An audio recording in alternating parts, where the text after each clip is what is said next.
Tentunya dari diri pribadi ini yang pertama kita harus melakukan perubahan mindset atau perubahan paradigma.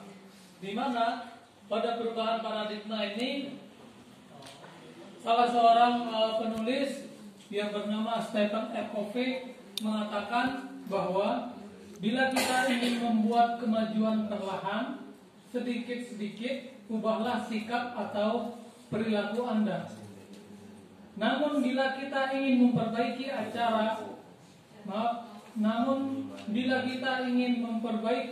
cara-cara utama kita, maka kita perlu mengubah kerangka acuan kita. Ubahlah bagaimana Anda melihat dunia, bagaimana Anda berpikir tentang manusia, ubahlah paradigma Anda. Skema pemahaman dan penjelasan aspek-aspek tertentu tentang realitas. Nah, kemudian berikutnya, ini salah satu contoh bagaimana kita merubah pola pikir atau merubah paradigma dari stimulus respon menjadi teori kontrol.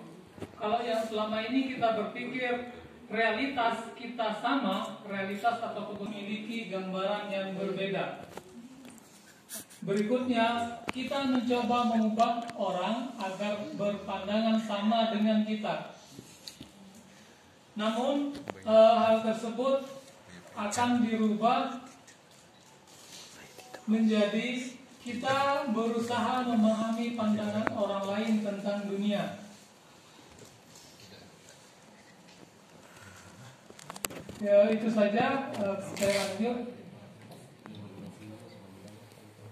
Kemudian di sini pada teori kontrol dari psikiater Dr. William Glasser, ini kita skip dulu aja. Nah, kita langsung ke disiplin. Nah, untuk disiplin yang perlu kita tanyakan pada diri kita sendiri, bahwa apakah disiplin di sekolah sudah efektif. Itu yang pertama harus kita sadari. Namun sebelum itu kita tanyakan pada diri kita sendiri dulu, apakah diri pribadi kita juga sudah disiplin. Kemudian berikutnya, mengapa kita melakukan segala sesuatu. Artinya adalah ketika kita melakukan sesuatu hal positif atau mungkin disiplin positif yang kita lakukan, itu pasti ada alasannya. Kemudian yang lain. Nah, untuk menjalankan budaya positif itu biasanya ada motivasi tersendiri dan tiap-tiap orang memiliki motivasi yang berbeda-beda.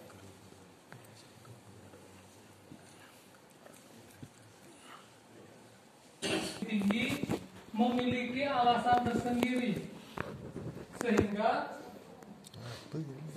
motivasi yang terbangun adalah motivasi intrinsik, bukan ekstrinsik. Artinya intrinsik itu motivasi dari diri sendiri. Disiplin itu berdasarkan dari motivasi dalam diri seseorang, bukan karena motivasi ekstrinsik tadi. Misalkan karena ada dorongan dari orang lain atau ada alasan tertentu.